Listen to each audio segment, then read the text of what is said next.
Assalamualaikum warahmatullahi wabarakatuh. Bismillahirrahmanirrahim. Wabihi nasta'inu ala umrid dunya waddin. Wassalatu wassalamu ala asrafil anbiya'i wal mursalin wa ala alihi wa sahbihi wa man ihtada bihadihi ila yaumiddin. Jamaah Al-Fatih yang dirahmati oleh Allah.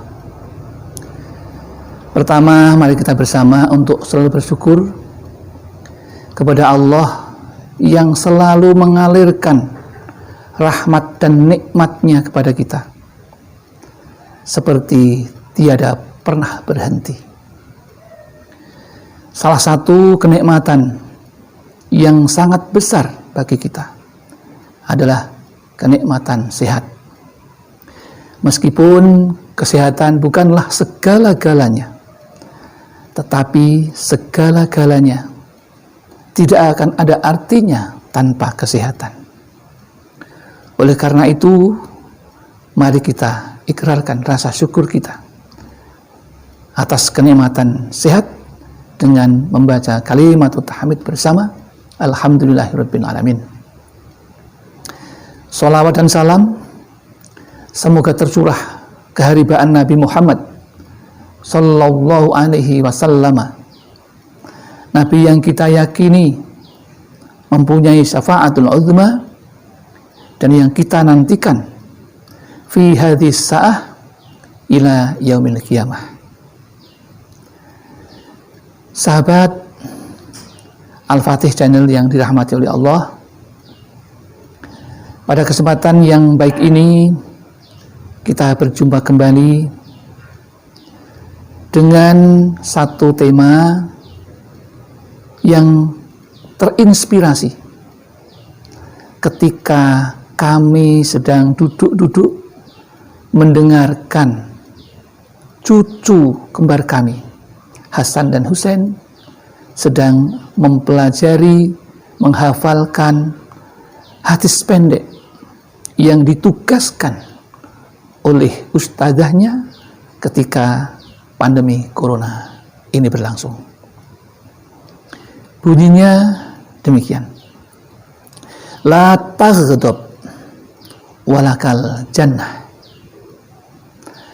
La taghdab, janganlah kamu marah. Walakal jannah, maka bagimu surga. Ditilik dari bahasa yang sederhana, pendek, mudah dihafalkan, mudah diingat. Bahkan itu bagian dari kurikulum anak tingkat TK. Namun dalam kenyataan hidup sehari-hari, apakah orang tua sudah hafal itu? Teman-teman remaja kita, perempuan, laki-laki, apakah sudah hafal tentang hadis yang pendek tersebut? Ternyata tidak semuanya. Orang memperhatikan sehingga mengetahui hadis yang pendek tersebut. Di situ ada larangan. Larangan apa? Larangan untuk marah. Jikalau Tuhan melarang manusia untuk tidak melakukan marah, tentu ada madarat yang besar di situ. Tidak hanya di situ, orang Barat pun juga mengakui bahwa marah itu akan mengganggu aktivitas kejiwaan seseorang. Sehingga ada pepatah yang berbunyi begini: don't hurt to anger, hurt and they feel your energy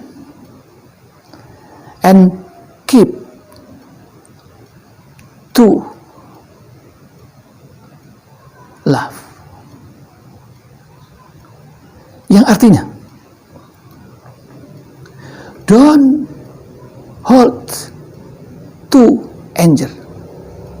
Janganlah kamu menyimpan kemarahan atau rasa sakit or pain, hurt or pain. Mengapa? Kok ada anjuran tidak boleh menyimpan rasa marah? Karena kalau rasa marah itu disimpan di dalam hati sanubari, maka akan muncul nafsu-nafsu yang lain di dalam hati seseorang yang sedang menyimpan kemarahan di dalam hatinya. Bisa muncul rasa iri, rasa dengki, rasa dendam, rasa antipati yang luar biasa. Maka tidak heran ada cerita seorang majikan yang memarahi pembantunya di luar batas kemanusiaan. Maka pembantu yang sakit hatinya kebetulan tidak mempunyai pedoman, tuntunan dari Rasulullah tentang bagaimana mengelola yang namanya marah menjadi satu kekuatan. Apakah marah itu tidak boleh? Jawabnya adalah boleh. Apakah Rasul juga pernah marah? Pernah. Rasul pernah marah ketika agama diinjak-injak oleh musuh. Tetapi beliau tidak pernah marah ketika dirinya, pribadinya diinjak-injak oleh lawan. Ketika beliau menyebarkan agama ke Taif, beliau pernah dilempar kotoran unta, dilempar batu sampai tanggal giginya, sehingga malaikat Jibril marah, diutus oleh Allah untuk membalaskan sakit hati baginda Rasulullah. Beliau tidak mengizinkannya.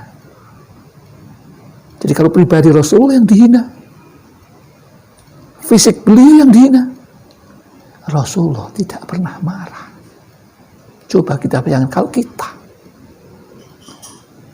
sedang beramar ma'ruf, dilempar kotoran unta, bau, kotor, najis, semuanya tidak sehat. Tapi beliau, baginda Rasulullah, tidak marah. Itulah akhlakul karimah yang beliau tunjukkan kepada umatnya. Betapa sabarnya beliau, betapa berjiwa besarnya beliau. Seperti itu bisa menahan amarahnya. Dan berperang yang besar, salah satu di antaranya adalah memerangi hawa nafsu kita. Kita kembali pada awal pembicaraan yang tadi. La taghdab, janganlah kamu marah. Jadi ada ingatan yang perlu kita ingat-ingat. Ada peringatan yang perlu kita ingat-ingat, yang sedang dihafalkan oleh anak-anak kecil, anak cucu kita yang sedang taraf TK. Andai kata kita kakeknya, orang tuanya tidak memperhatikan itu sebagai sarana belajar, maka orang akan mengumbar kemarahan dengan seenaknya saja. Seorang sastrawan, seorang artis juga pernah memberikan syiar, ajakan kebaikan untuk tidak menjadi orang pemarah. Meskipun itu tontonan, hiburan, tapi seorang artis ini mengikuti jejak Wali Songo, terutama Sunan Gunung Jati, Sunan Kudus, Sunan Bonang. Semua itu memanfaatkan seni untuk berdakwah.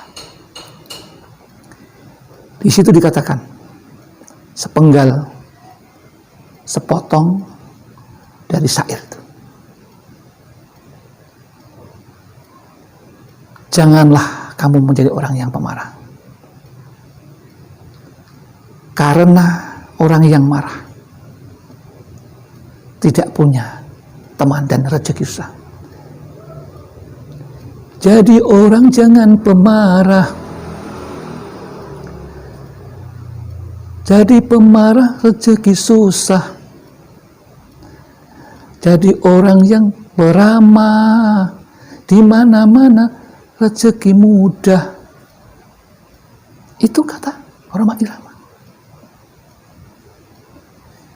Meskipun itu tontonan, itu hiburan, tapi ada nilai tuntunan yang bisa untuk diikuti sebagai pedoman hidup. Dan Rhoma Irama mengarang sebuah nyanyian biasanya berdasarkan, kalau itu tidak hadis, itu ada Al-Quran. Jadi beliau berdakwah dengan bahasa beliau, menyampaikan tuntunan lewat tontonan, sehingga menjadi tuntunan yang bisa dinut untuk diikuti. Nah, disitulah mengapa orang dianjurkan untuk tidak marah. Tentu marah ini tidak mutlak semuanya dilarang, karena kullu qaidatin lahu mustasnayat. Setiap aturan pasti ada yang namanya perkecualian. Orang disuruh berzikir dimanapun, tetapi berzikir tidak boleh pada satu tempat. Misalnya sedang berada di WC, tidak boleh kita. Pada aturan umumnya kita disuruh berdoa, berzikir. Oleh karena itu, mari kita lihat seperti apa madarat kalau orang marah. Orang marah itu ada beberapa madarat yang diakibatkan oleh marah dan merugikan si pemarah itu sendiri. Ditinjau dari segi ilmu kesehatan, orang yang marah akan terkena penyakit darah tinggi. Yang kedua, bahkan orang bisa terkena obesitas. Orang yang marah ini sering marah, apalagi kalau hobi marah. Kadang-kadang kita sering menyaksikan di televisi ada pimpinan yang marah-marah kepada bawahannya. Kalau itu sering dilakukan dan itu menjadi kebiasaan, maka bisa memicu yang namanya obesitas atau kegemukan. Apa iya hubungan marah dengan kegemukan apa? Ketika orang marah, kondisi psikologisnya, kondisi kejiwaannya itu tertekan, stres. dalam kondisi yang ringan. Dalam kondisi stres itulah orang kemudian melampiaskan.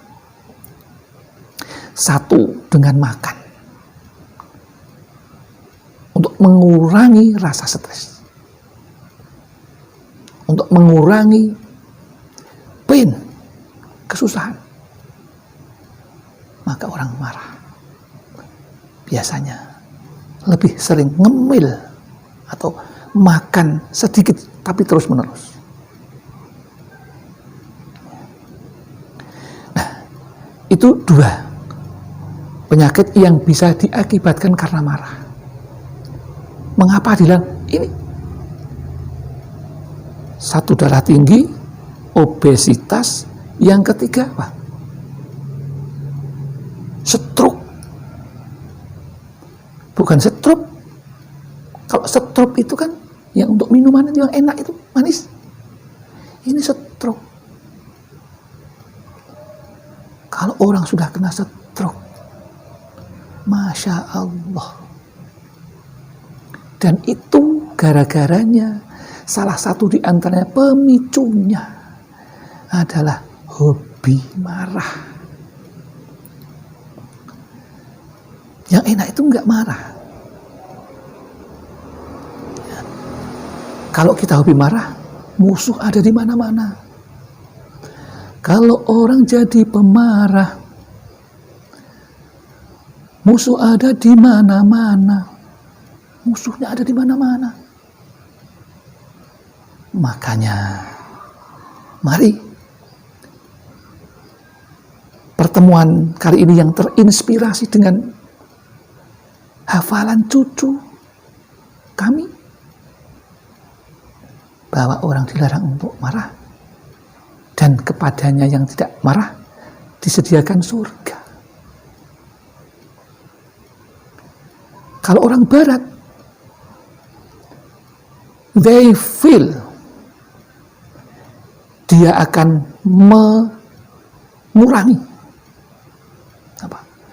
mengurangi energi. They feel your energy, akan mengurangi energimu. Kalau orang marah mudah disimpan, maka akan terkurangi energinya dan akan menjauhkan and keep you from love, dan akan menjauhkanmu dari cinta.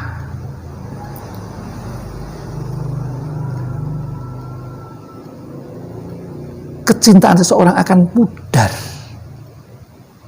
ketika orang dimarahi. Rasa sayang seseorang akan hilang ketika dimarahi. Rasa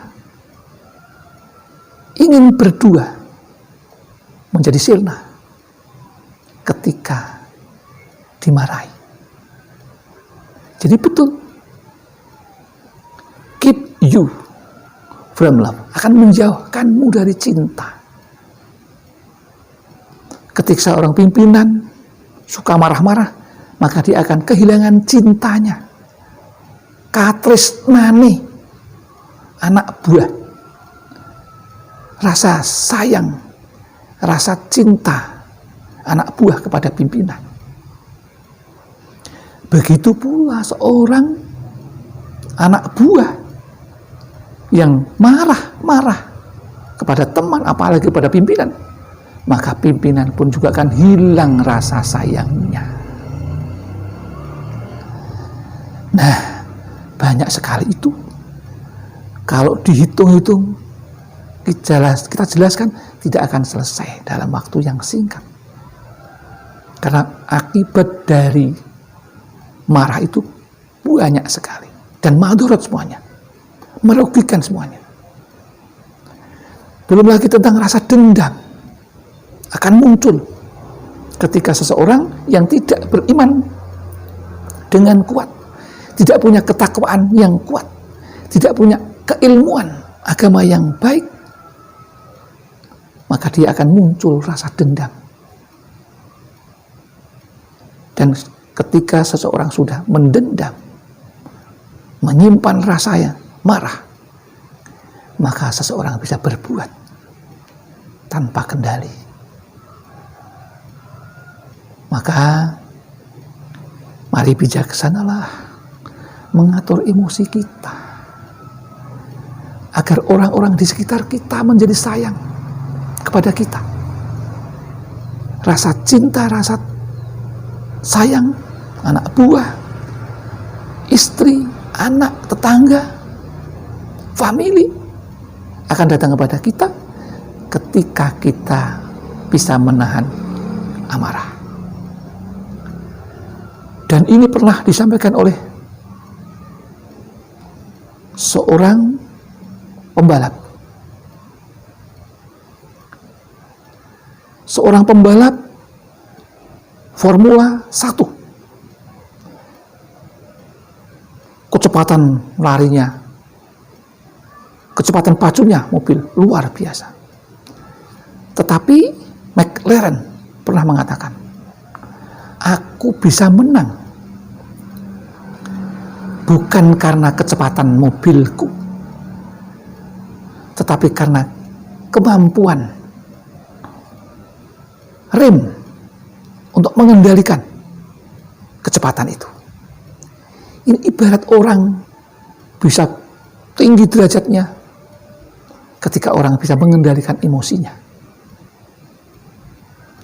Jadi ini McLaren itu bukan karena kecepatan, tapi karena kemampuan rem untuk mengerem ketika masuk tikungan supaya tidak terjatuh.